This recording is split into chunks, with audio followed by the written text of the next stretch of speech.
Okay, welcome back to a Starfleet Academy training tutorial. Today, we are going over the basics of operations on the on the Enterprise NCC-1701-D in the Prime universe. To start things off, we're going to start off on the engineering side, the basics of operations before we move on to the complicated sides, which will come up later after I explain the basics of the engineering station. Obviously, you see we are actually on the bridge of the Enterprise D, not in the training simulator room, so everything is different here. So, let's start off, shall we? So, we're going to talk about the rerouting. So, currently we have a lot of available power at the minute, and obviously we can put them into different phaser, engine, and seal level. If you don't remember about the advantages to each level, I'll do a brief recap on that now. So, here we got phaser power. So basically we can assign these unassigned power to phasers. On the Aegis, the maximum is 20 kilometers, but on here we can get up to 21.6 kilometers, which is even further than the Aegis. That is different depending on the systems where you assign people, but I don't want to spoil anything, so we're going to keep that quiet for now until we move on to the system, and then you'll know what I mean. Moving on. Oh wait, before we move on, let's talk about the phaser power. So obviously the phaser power in charge of the range of the phasers. So depending on how much power you got in it is the range it will have. So tactical can have an advantage or disadvantage depending on the power level. Phaser power is extremely important when it comes to fighting the Borg at long range distance. If you can't get close enough because you're worried you'll take damage. And we'll explain more of that later when we move on to the systems. Next is the engine power. Engine power on the Aegis and the original Enterprise can be at 5,000 maximum, but on the Enterprise NCC-1701-D we can increase it to 5,250 currently, but with phaser and with all three of these systems can increase depending on where you have people on the systems menu. I'll show you more on that later after this first menu. Engine power is extremely useful to catch up with enemies or freighters or anything that's trying to escape, but it comes with consequences. Obviously, with the power you got in the engines, decides how much power you can impulse or warp with. So currently we've got 3,000 power we need to impulse, but we don't have that, so we have to add 3 to the engine, and now we can impulse. If I change it to warp, we need 5,000 power. Well, currently we can get up to 5,250, so that can be different. So if we assign 5,000 to engines, that means we can now have power for both impulse and warp. We're moving on to the shields. This is useful when it comes to the Borg when you're at the final part and you're trying to destroy them. Shield power will hold. Well, it will need a lot of power to stay up.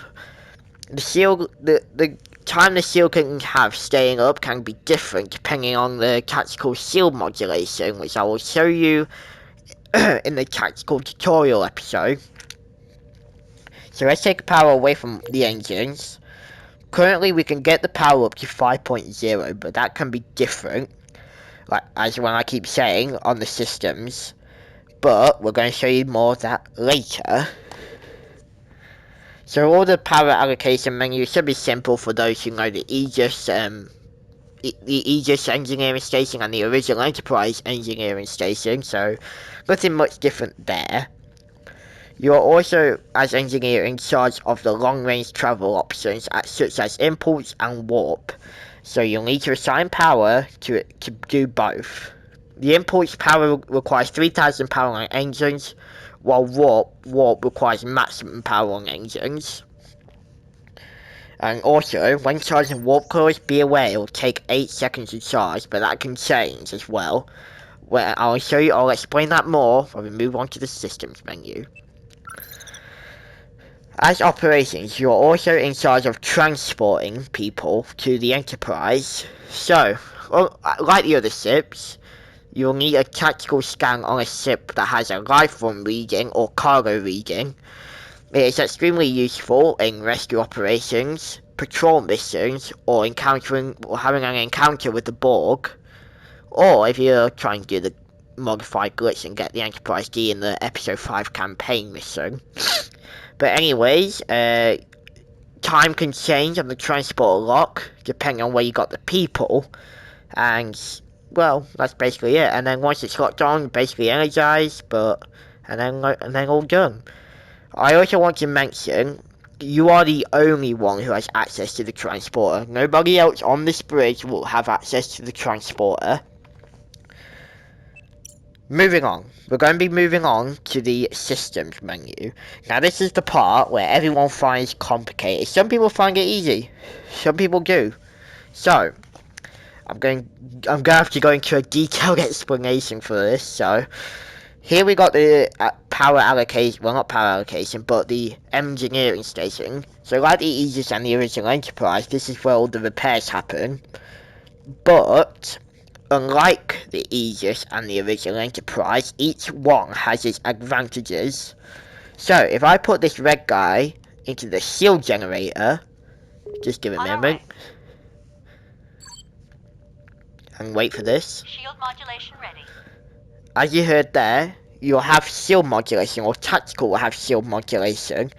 If you have a guy in the phaser control, the tactical will have modified phasers, and if they hit at the right point, it will do increased amount of damage. We have a blue guy in scanners. Now, scanners is extremely useful for locating cloaked vessels, and yes, you heard me say that right, cloaked vessels. Unlike the U.S. and the original Enterprise, you will actually encounter cloaked ships. You're not fighting the Klingons, let's put that out there now. You are not fighting the Klingons, you're fighting Romulans. It'll make sense because it's all different in this timeline. So you got a guy in scanners, and that helps locating cloaked ships. But the more guys you have in scanners, the more time it will take, well the less time it will take for it to scan an object. Throwing a guy in the computer core means extra hull protection, so it will increase your ship's health, and it will offer less resistance, shall I say. Or, well, it offers more resistance, shall I say. The astrophysics lab is useful for when you're in like a hazardous anomaly or an obscure anomaly. It puts up a fight to stop your ship from being disabled by that anomaly or being damaged. We explained the shield generator, so let's move on to main engineering. Now, throwing another guy into the engineering, it will decrease warp speed, so it will decrease the time it will take for warp cores to charge.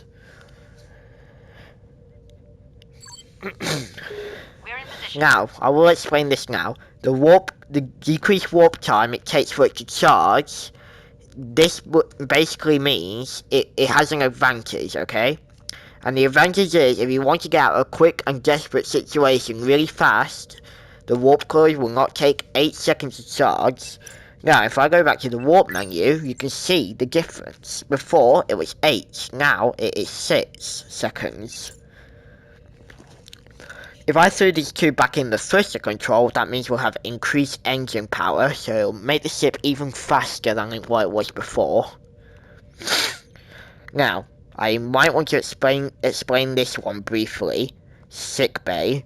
Sickbay is only useful for when your crewman gets injured and needs to go to heal. The only way you'll know your crewman is injured, if you see their heart, you see the heart next to their little person. If that is like cut in half, like broken, you have to send them immediately to sickbay before they die. Otherwise, you lose people, you won't have enough to repair the ship. Lose enough people, then you're getting the water. Transporter room. What I mentioned earlier with the transporter, you get 2 yellow guys into the transporter, takes less time it takes to lock onto people. So the maximum distance, let's say, is 30. Get 2 people in there could take 20 or 15 seconds, so you can see a time difference. The shield generate, the torpedo launchers. Throwing people into the torpedo launchers decreases the time it takes for a torpedo to load into the tube. Now, I want to move on to this roster. Obviously, you can take, if I explain this briefly, because it won't take a lot of explaining to do, you can assign crew to each slot. So currently we have one person in the scanner, one blue guy in the scanners. If I change it to take one red guy and change it to a blue guy, that blue guy will then end up in the scanners. If I want to change the yellow to red, then that red will end up somewhere in one of the red sections, probably phaser control. So basically this is different if you need to get repairs done faster, because each system, as you can see, is color coded. So scanners is for blue guys, red search are for these red things, phaser, torpedoes, and seal generator, and these yellow things are for the yellow guys. So use each subsystem wisely and send a yellow search to one of the yellow areas, or else you're just going to be sending people to random spots all over the ship, and they won't get the job done properly.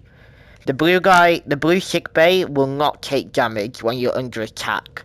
It is the only subsystem that will not take damage, because it's only usable to heal, so just be aware of that. As operations as well, you can also view the environmental warnings. So, like the engineer on the Aegis, I don't believe the original Enterprise has an environmental warning, but on the Aegis it does. So basically, if you're in an anomaly, you press this button and it shows you a layout of the anomalies, hazards, and what it can do to the ship. So you have to organize these teams carefully into the areas you want protected. So if it did like subsystem damage, like your seals and phasers, you need red guys in those systems. As ops, you can also see the hull integrity and the shield strength. So, like both ships, you can obviously see the hull integrity, the shield on all ships, and report that status back to your captain, whoever that may be.